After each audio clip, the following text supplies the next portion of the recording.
한가위 명절 잘 쓰셨나요? 여러분 얼굴 보니까 조금 피둥피둥해진 것 같기도 하고, 그렇습니다.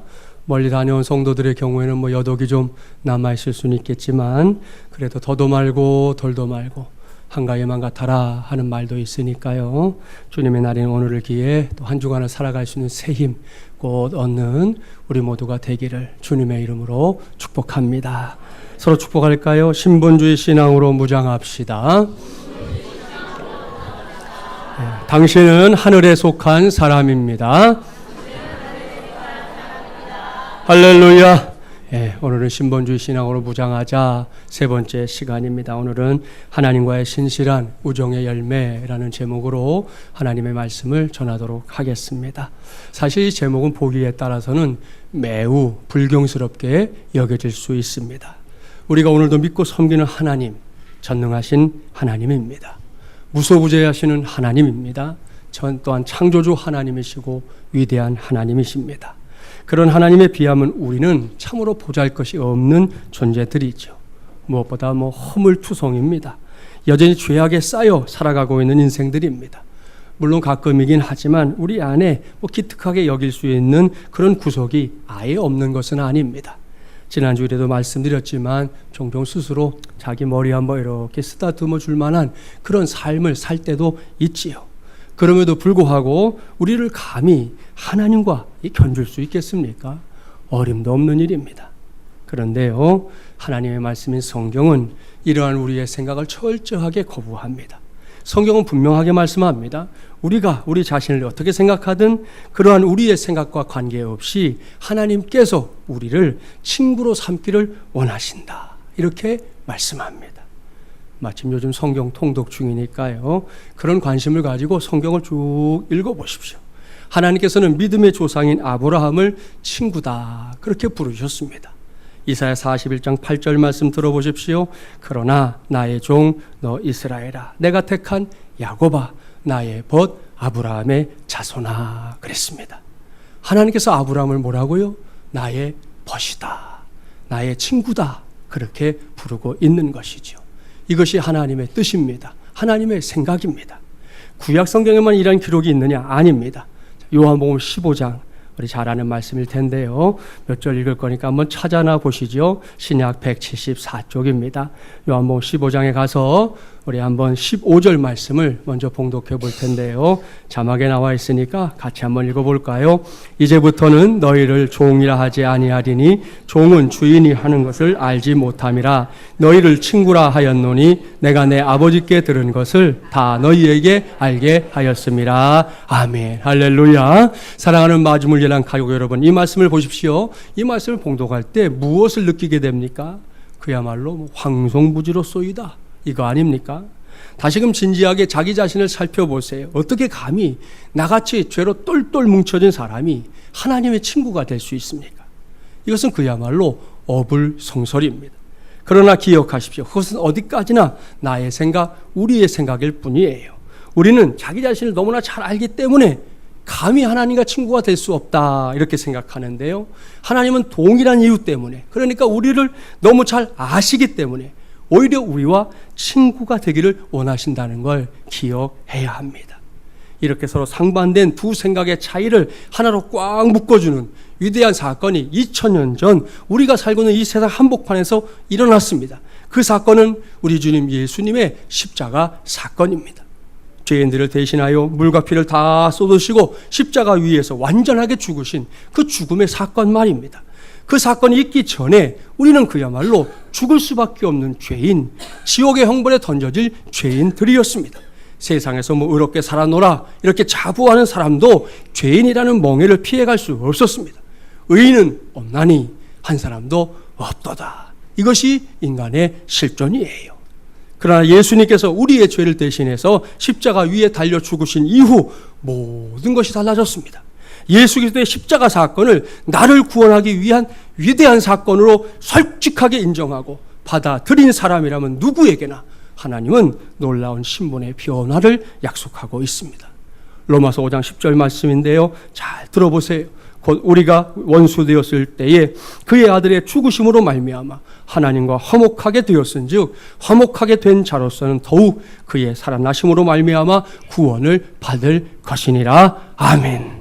여러분, 오늘 2019년 9월의 세 번째 주일 아침인 이 시간 우리 모두가 이 말씀을 꽉 붙잡기 바랍니다. 여기에 하나님의 아들이신 예수 그리스도께서 죽으심으로 말미암아 우리 안에 일어난 위대한 변화가 기록되어 있습니다. 그것은 하나님과 우리 사이가 이 세상에서 가장 가까운 사이가 되었다는 거예요. 이것이 성경에 말씀하는 화해, 화목입니다. 아울러 모든 죄로부터 구원받은 존재가 됐다. 그렇게 말씀합니다.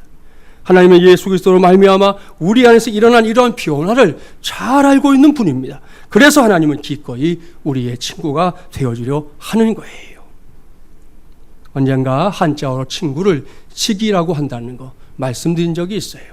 알지자에 자기기자 아닙니까? 무슨 뜻입니까? 나를 알아주는 사람, 내 마음을 이해해주는 사람, 그게 지기요 친구라는 겁니다. 이런 의미에서 친구가 여러분 주위에도 분명히 있을 거예요. 좋은 친구가 많으면 그 인생도 많이 행복해질 수 있겠죠. 그런 점에서 하나님은 분명히 우리의 친구입니다. 왜요? 이 세상에서 나를 가장 잘 알아주는 분 하나님이기 때문입니다. 나를 가장 잘 이해해주는 분 역시 하나님이기 때문이에요. 그렇기 때문에 하나님과 우리가 서로 친구가 될 수 있다. 이것이 성경의 가르침입니다. 예수님은 요한복음을 통해 이러한 사실을 제자들에게 오늘은 우리 모두에게 말씀해주고 있는데요. 그런 관점에서 펼쳐놓은 요한복음을 좀 더 들여다볼까요? 여기에는 저와 여러분이 하나님의 친구가 될 때 누리게 될 놀라운 은혜와 복이 약속되어 있습니다. 그것은 주님께서 우리를 사랑하시되 죽기까지 사랑해 주신다는 겁니다. 요한복음 15장 13절 14절 두 절 말씀 함께 봉독해 보겠습니다. 사람이 친구를 위하여 자기 목숨을 버리면 이보다 더 큰 사랑이 없나니 너희는 내가 명하는 대로 행하면 곧 나의 친구라. 아멘. 여기서 우리는 십자가에 나타난 사랑 다시금 생각해야 합니다. 주님께서는 이 세상에 존재하는 사랑 가운데 제일 큰 사랑을 소개하는데요. 그것은 사람이 친구를 위해서 자기의 목숨을 던지는 것이다 그랬습니다. 이게 가장 큰 사랑, 가장 위대한 사랑이다 말씀합니다. 무슨 의미입니까? 우리는 흔히 이 세상에 존재하는 최고의 사랑을 부모님의 사랑이라고 표현하고 또 그렇게 알고 있습니다. 그런데 주님께서는 여기서 가장 큰 사랑을 사람이 친구를 위하여 목숨을 버리는 것이다 이렇게 말씀하고 있어요. 도대체 어떤 것이 맞는 겁니까? 어떤 사랑이 더 큰 사랑이에요? 결과적으로 말씀드리면 둘 다 맞아요. 먼저 부모님의 사랑, 자녀에게로 흘러들어가는 매우 자연스러운 사랑에 있어서 최고의 사랑입니다. 가족 관계, 곧 혈육 관계를 전제로 할 때 최고의 사랑이라는 말입니다. 그래서 그러한 부모님의 사랑을 온전하게 알게 되면 그 사랑 앞에서 꼼짝 못하는 게 우리입니다. 언젠가 TV 광고 카피 가운데 감동적인 한 어머니의 멘트가 나온 적이 있어요. 이런 내용이었어요. 태어난 순간부터 7, 8살 때까지 기억이 모두 생생하게 남아있다면 넌 아마 미안해서라도 엄마한테 함부로 못할 거야. 그럴 것 같죠? 그걸 잊어버려서 그러잖아요, 우리가. 그렇죠. 그 다음 말, 그래도 괜찮아. 네가 내 행복인걸. 당신이 행복입니다. 뭐 그런 멘트예요. 이게 부모님의 사랑이라는 거죠. 그 손이 많이 가던 그 시절부터 아이들 태어나는 모든 과정에 늘 함께 했던 부모님의 사랑. 어떻게 다 말로 표현할 수 있겠습니까? 그래서 큰 사랑이다. 그렇게 우리가 알고 있는 거죠. 동시에 친구를 위해 목숨을 버리는 사랑도 주님의 말씀처럼 큰 사랑이에요. 무엇 때문일까요? 이 사랑은 혈육관계와는 전혀 상관없이 이루어지는 사랑이기 때문입니다. 그렇습니다. 친구가 친구를 꼭 사랑해야 할 의무나 책임은 없어요. 여기에는 부모가 자녀를 사랑하듯 무조건이라는 전제를 붙일 수가 없습니다. 서로 완전한 남남이었기 때문이지요. 이전에는 전혀 알지 못했던 사이, 어떤 일이 아니었다면 평생 한 번도 만나지 못했을 그런 사이잖아요. 그런데 어느 날 친구라는 이름으로 만났습니다. 세월이 흘러갑니다. 서로를 더 깊이 아끼게 되고 서로를 바라보는 것이 큰 힘이 되는 우정도 주고받게 됩니다. 이렇게 만들어진 친구와 친구 사이에서 상대방을 위해 목숨을 버리는 일이 벌어졌을 때 바로 그때 나타난 사랑을 가리켜 주님은 가장 큰 사랑이다 이렇게 말씀하고 있는 거예요. 이런 사랑은 실제로 이 세상에 존재합니다. 미국에서 남북전쟁이 벌어졌을 때의 일인데요. 북군에서 전쟁에 나갈 군인들을 징발할 때 전쟁에 나갈 만한 사람들을 대상으로 제비뽑기를 했어요. 설상가상으로 가족도 많고 부모님도 계시고 전쟁에 나가면 그 가족을 전혀 부양할 사람이 없는 그런 사람이 그만 제비에 뽑히고 말았습니다. 그때 그의 친구 가운데 한 사람, 부모님도 안 계시고 아직 결혼도 하지 않은 한 젊은이가 나서서 제가 내 친구 대신 전쟁터에 가겠습니다 하고 자원했습니다. 결국 징발 책임자도 그 우정에 감격해서 대신 그 젊은이로 하여금 전쟁터에 나가게 해주었습니다. 마땅히 자신이 전쟁터에 나가야 했는데 친구가 대신 그 짐을 져준 이 사람, 자기 대신 전쟁터에 나간 친구에 대한 고마움과 감격이 얼마나 컸겠습니까? 그는 언제든지 신문을 보면 제일 먼저 전쟁 뉴스부터 보는 거예요. 특별히 어떤 곳에서 격전이 있었다 소문이 들리면 혹 자기의 친구가 거기 있지 않았나 해서 그것부터 살폈습니다. 이따금씩 전사자 명단이 신문에 이렇게 실렸거든요. 그러면 행여나 자기 친구가 전사하지 않았나 그것을 촉각을 세우고 찾아보곤 했습니다.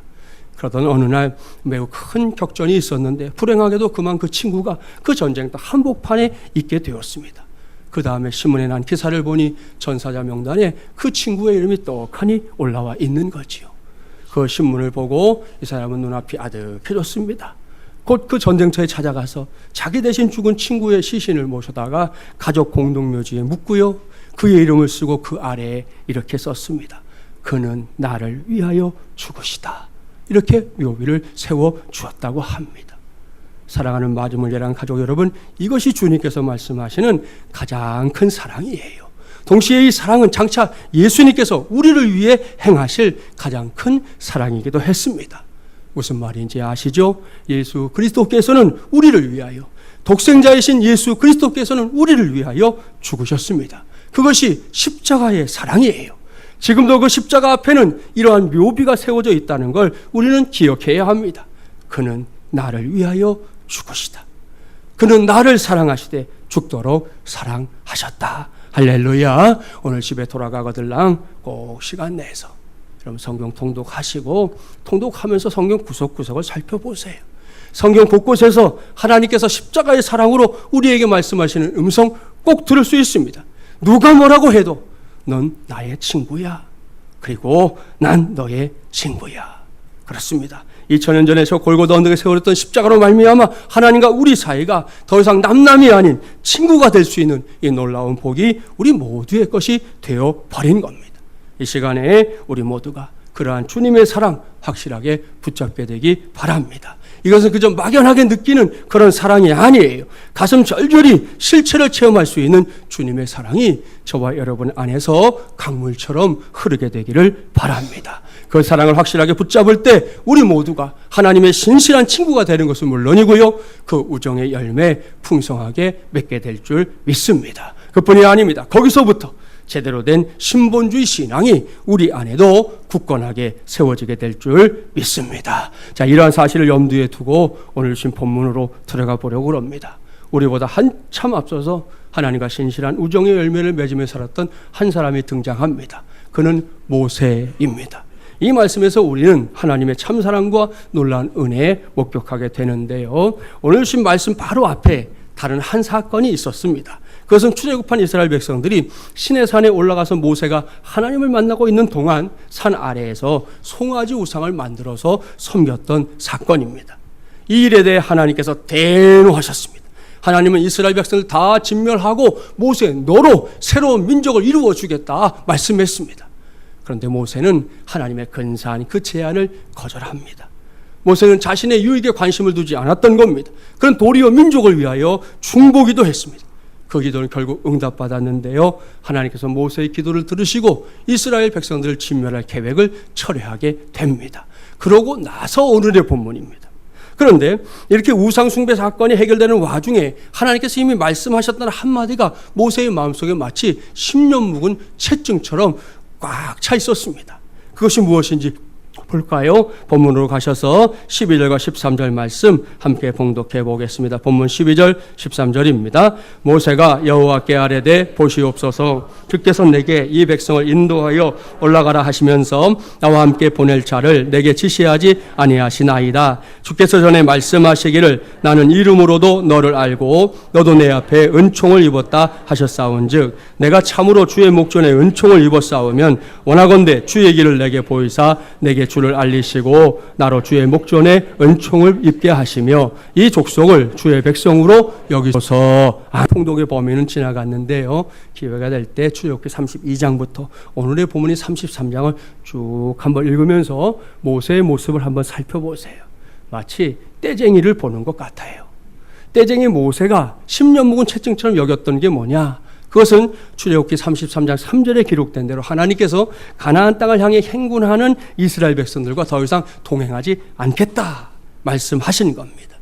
사실 이것은 하나님 편에서의 배려였어요. 이 목이 곧은 이스라엘 백성들, 이 걸핏하면 하나님 속을 태우니까요. 이 동행하다가 또다시 송아지 우상 숭배 사건처럼 하나님을 진노하게 하는 일이 생기면 그때는 하나님도 더 이상 이스라엘 백성들을 놔둘 수 없기 때문에 내가 너희들과 동행하지 않을 테니 너희들끼리 가라 그렇게 말씀하신 거였어요. 그러나 모세는 그러한 하나님의 말씀을 수용할 수가 없었습니다.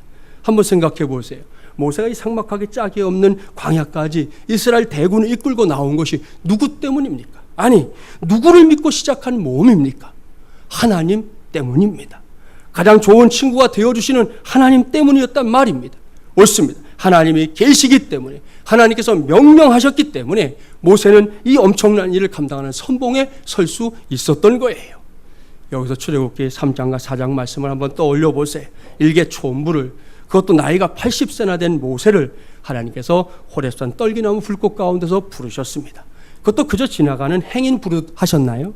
어이, 이봐, 거기 나 좀 봐, 이렇게 부르셨나요? 아닙니다. 모세야, 모세야. 너무나 또렷하게 정확하게 그의 이름을 불러주셨습니다. 그 후에 4장 말씀에 이르기까지 모세는 하나님께서 맡기려고 하는 출애굽의 사명이 자신의 몫이 아니다 꾸준히 항변합니다. 이스라엘 백성들이 어찌 자신을 지도자로 받아들일 수 있겠느냐 반문하자 하나님이 지팡이가 뱀이 되는 기적, 또 손에 한센병이 발했다가 또 치유되는 이적을 행하는 능력을 주십니다. 그랬더니 모세가 다시 하는 말, 자기는 본래 말 잘 못하는 사람인데 어떻게 지도자가 될 수 있겠느냐 하소연합니다. 참 말도 많아요. 노하기를 더디하시는 하나님, 모세야 넌 할 수 있단다 계속해서 말씀하시는데 모세는 아니에요, 난 할 수가 없어요, 하나님 착각하신 거예요, 사람 잘못 고르셨어요, 이렇게 말하고 있는 거예요. 저 같았으면 뒤통수 한 10대는 때렸어요 이미. 근데 하나님은 꾹 참고 모세의 말에 귀를 기울이고 그의 형 아론을 동역자로 세워주십니다. 이런 과정을 이렇게 지켜보면 하나님께서 모세를 진짜 친구로 생각하셨구나, 이걸 알 수 있습니다. 만일 주종 관계였다면 모세가 이런 말 할 수 있겠어요? 경을 칠 일이에요. 하지만 출애굽기에서 볼 수 있는 하나님과 모세의 관계는 주종 관계가 아니라는 거죠. 하나님과 모세는 속을 터놓고 지내는 아주 친한 친구, 요즘 말로 말하면 절친이었던 겁니다. 그렇기 때문에 모세는 하나님께 이러쿵저러쿵 자신의 생각, 자신의 속내를 늘어놓고 있는 것이고요. 또한 하나님은 모세를 친구로 여기셨기에 그의 요구에 적극적으로 반응하고 있는 겁니다. 이렇게 시작된 출애굽의 역사입니다. 오로지 하나님 한 분 때문에, 하나님의 도움을 믿었기 때문에 시작했던 일이었단 말입니다. 그런데 하나님께서 이제 와서 동행하지 않겠다 하시니 모세로서는 이게 청천벽력과도 같은 일이었습니다. 그래서 간구합니다. 자신과 이스라엘 백성들을 긍휼히 여겨달라고 간구하고 또 간구하고 있습니다. 그랬더니 하나님 뭐라고 하십니까? 본문 14절 말씀 함께 봉독해 볼까요? 여호와께서 이르시되 내가 친히 가리라, 내가 너를 쉬게 하리라. 아멘, 할렐루야. 보십시오. 하나님은 마음이 모진 분이 못돼요. 하나님은 하나님의 영광을 위하여 이렇게 목적이 분명한 인생, 목적이 분명한 삶을 향해 기꺼이 응답하시는 하나님입니다. 더욱이 그 자녀들의 간절한 기도 모르는 척 할 수 없는 분이 바로 우리의 하나님인 줄 믿습니다. 따라서 오늘 시간에도 하나님을 우리의 인생길에서 가장 좋은 친구로, 절친으로 확실하게 만나고 돌아가는 저와 여러분이 되기를 주님의 이름으로 축복합니다. 사랑하는 여러분, 이러한 역사 더욱 실감나게 경험하며 살기를 원합니까? 그렇다면 제가 이 시간에 저와 여러분이 앞으로 꼭 힘써야 할 한 가지 소개할 테니까 그렇게 해보세요. 그것은 신본주의 신앙으로 하나님을 감동시키는 삶을 살아야 한다. 바로 이것입니다. 그리할 때 하나님은 저와 여러분의 삶에 하나라도 더 크고 확실한 동행의 증거들을 허락해 주실 줄 믿습니다.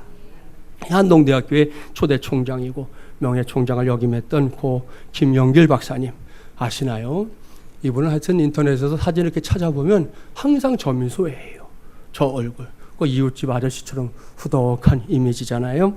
지난 6월 30일 하나님의 부르심을 받았는데요. 마지막에 남기고 간 말씀, 유언이 요즘 회자되고 있어요. 3마디 하셨어요. 나는 죽어도 산다. 죽음이 기쁨이다. 그리고 거기에 모였던 가족들, 제자들, 이 사람들한테 See you tomorrow. 그리고 가셨어요. 다시 만나자고 말이에요. 참으로 훌륭한 신앙 고백입니다. 김영길 총장님은 우리나라 최고의 학자로도 알려지지만 세계적으로 또 유명한 학자거든요. 근데 이제 포항에 있는 이 한동대학교 때문에 국내에서는 모르는 사람들이 없을 만한 그런 사람이 된 분이에요. 부인 되시는 김영애 권사님, 갈대상자라는 책을 통해서 독자들의 사랑을 많이 받았는데요. 갈대상자를 읽어보면 오늘날의 한동대학교가 세워지기까지 그야말로 하나님께서 도와주지 않았다면 결코 될 수 없었던 일들이 참 많았구나 알 수 있습니다. 저도 청년사회 갈 때 제 제자들이 이제 한동대학교에 들어간 적이 있어가지고 신방한다고 이제 포항에 있는 학교를 2번 찾아간 적이 있었어요. 무엇보다 학교 분위기가 여느 대학들과 분명히 달랐습니다. 그때 청년들이 서울에 있는 웬만한 대학들이 다 있었기 때문에 학교 신방을 이렇게 가봐서 학교 분위기를 읽어보는데 이 학교는 좀 다른 거예요. 동아리들의 축제를 하고 있었는데 축제하는 부스마다 가보면 각 동아리들마다 하는 게 있잖아요. 근데 마지막 결론이 뭐냐? 선교예요. 이 동아리도 마지막 결론이 선교. 저 동아리도 마지막 결론이 선교. 얘네들은 선교만 하려고 그러나? 하여튼 희한하다. 그런 생각 했어요. 또 그때가 마침 스승의 날 행사를 이렇게 포함하고 있었는데 무대 위에 교수님들 불러 올려놓고 지금 우리가 너무 많이 익숙해진 당신은 사랑받기 위해 태어난 사람을 제자들이 스승님을 향해서 스승들은 제자들을 향해서 손 내밀고 부르다가는 서로 눈물을 왈칵 쏟고 부둥켜 안고 난리가 난 거예요. 제가 목사로서 그걸 보면서 도대체 이 학교가 어떤 학교기에 이런 일들이 학교에서 이렇게 벌어지나 굉장히 궁금했거든요. 제가 나중에 그 궁금증에 대한 해답을 하나 찾았어요. 이 이야기는 김용희 권사님을 통해 전해졌는데요. 오늘날의 한동대학교는 이제 위상이 많이 높아졌지만 초창기엔 정말 어려움이 많았습니다. 그 당시에 총장님이 학교 일로 감옥에서 얼마간 동안 지낸 적도 있어요. 그때 또 유명한 게 제자들이 스승의 날 감옥 앞에 가가지고 들으시는지 못 들으시는지 모르겠는데 자기 스승을 향해서 김영길 총장을 향해서 스승의 은혜를 불러가지고 또 이게 신문에 한번 기사화되기도 했었습니다. 아무튼 한 번은 총장님이 매우 힘들고 어려운 일을 겪고는 집에 돌아왔습니다. 다른 사람 같으면 밖에서 이렇게 참고 있다가도 집에 들어오면 자기 성질 못 이겨서 으씨 애씨 막 부를 거 아니에요. 예, 그럴 텐데 이분은 그저 아무렇지도 않은 듯 식사하고 나중엔 주무시는데 코까지 드르릉 골고 주무시더라는 거예요. 이 정도 되니까 권사님이 머리끝까지 화가 났어요. 다음날 도무지 납득할 수 없다는 표정을 지으면서 총장님에게 매우 언짢은 말투로 말했다는 거예요. 아니 당신은 그런 일을 당하고도 그래 잠이 와요? 나는 지난밤 속이 상해서 잠을 못 자니 어떻게 당신은 코까지 골면서 잠을 자냐고 타박을 했는데 그때 총장님의 대답이 기가 막힙니다. 죽었는데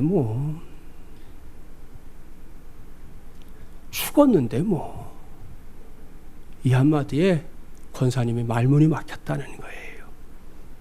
무슨 말입니까? 나 김영길 예수 그리스도 안에서 이미 죽은 존재인데 죽은 자가 열받을 게 뭐냐?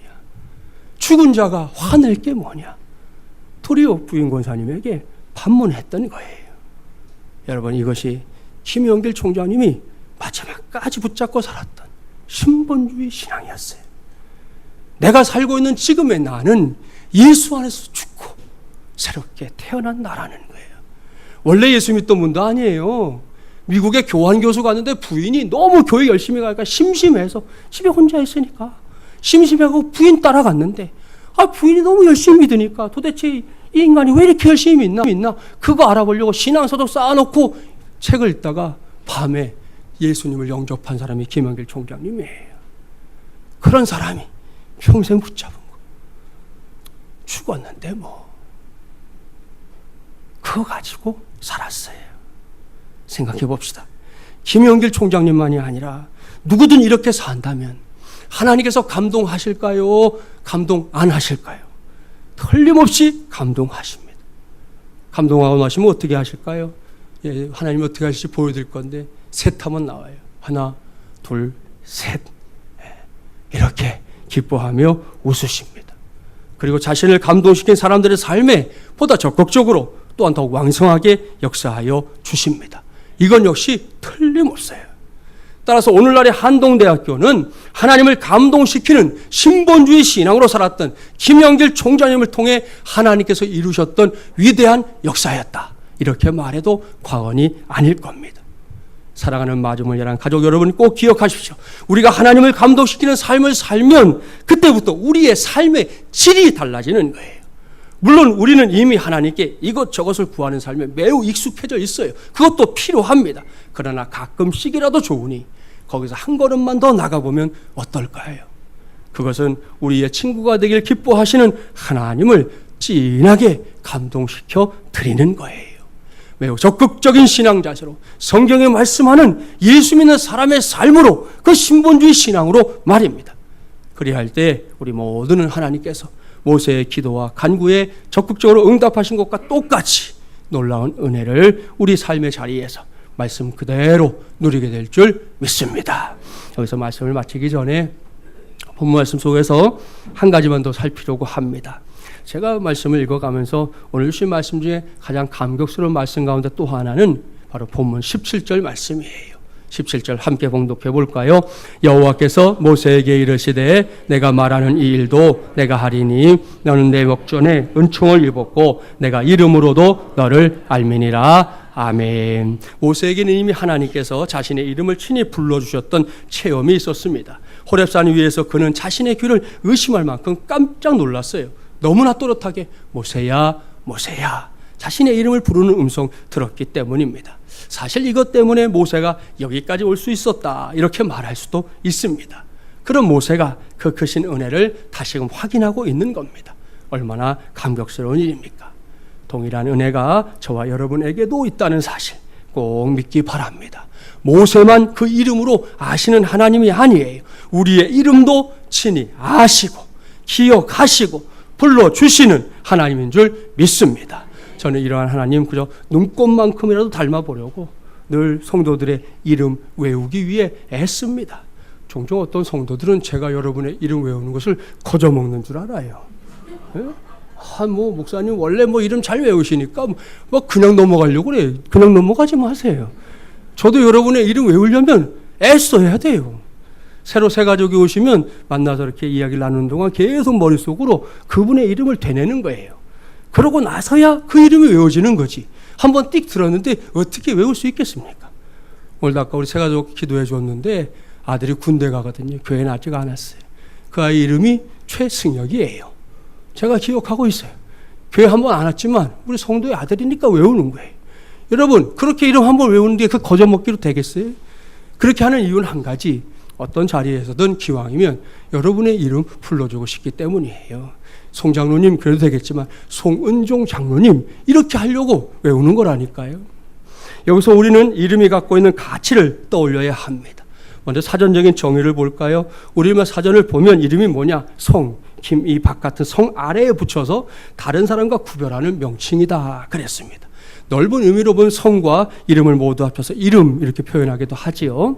이름은 우리나라 이제 중세어에서는 일홈 또는 일훔 등으로 표기되고 있습니다. 이것은 이르다나 말하다라는 뜻을 가진 옛말 닐다라는 말에서 시작이 됐기 때문에 원래는 닐홈, 일홈 다시 이름 이렇게 된 것이다 그래요.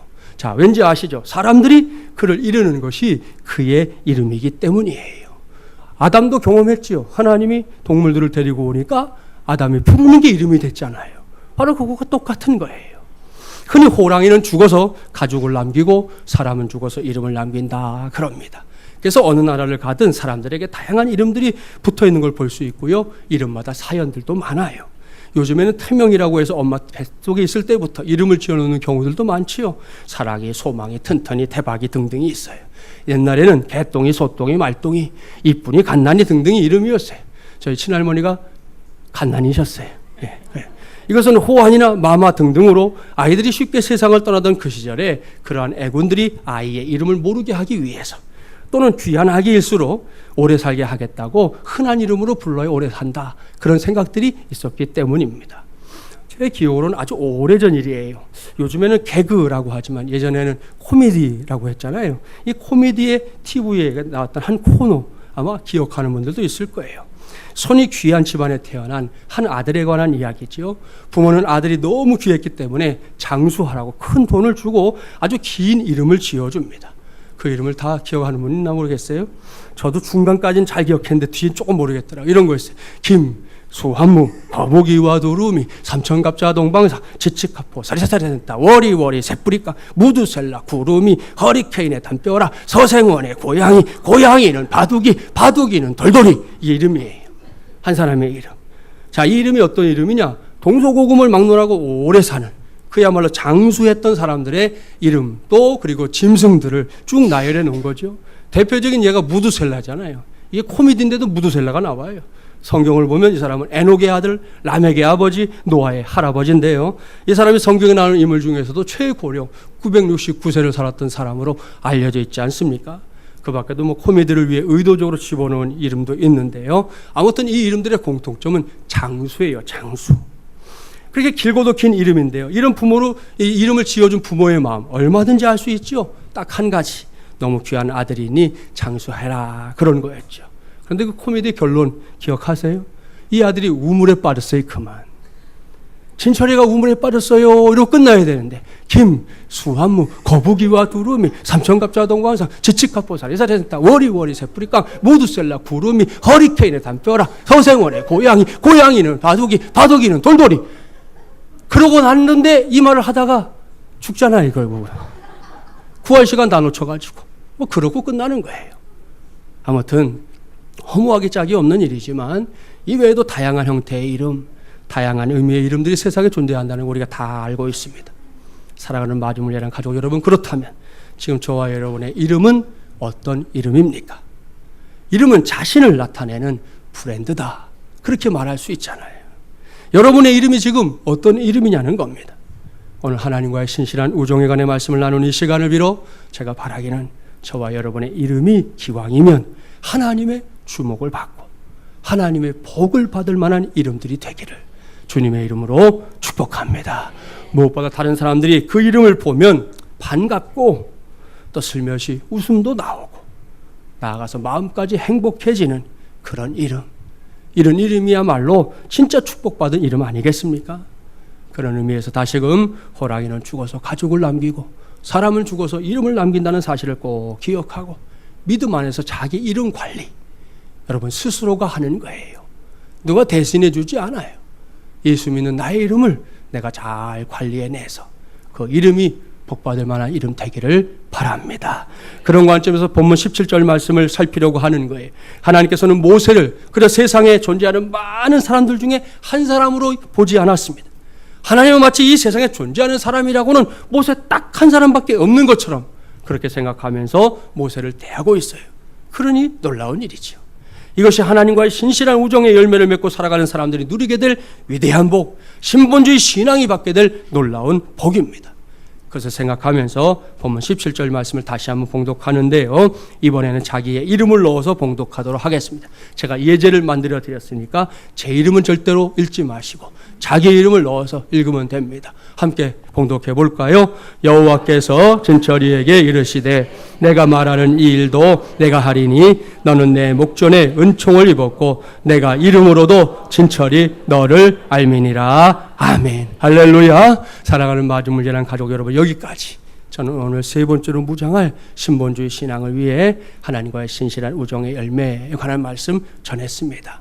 다시 말씀드리지만 우리가 하나님과 친구가 된다는 거 세상적인 관점에서는 결코 있을 수 없는 일이에요. 황송하고 또 황송한 일입니다. 감히 상상조차 할 수 없는 일이죠. 하지만 하나님은 우리 모두를 친구로 삼아 주셨습니다. 이제 남은 것은 그러한 하나님과 우리 사이에서 보다 신실한 우정의 열매들을 가능한 많이 맺으며 사는 거예요. 이를 위해 죽기까지 우리를 사랑해 주시고 그 사랑으로 먼저 신실한 우정을 보여주신 하나님을 더욱 감동시키는 삶, 우리 모두가 살아가게 되기를 바랍니다. 나아가서 저와 여러분의 이름이 하나님의 주목과 하나님의 복을 받을 만한 이름이 되게 하도록 우리 신앙 안에서 잘 달려가야 합니다.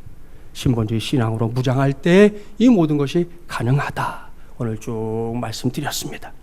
곧 2019년 추수감사주일도 다가오는데요. 추수의 계절인 이 가을에 그러한 영적인 열매들을 많이 거두게 되기를 바랍니다.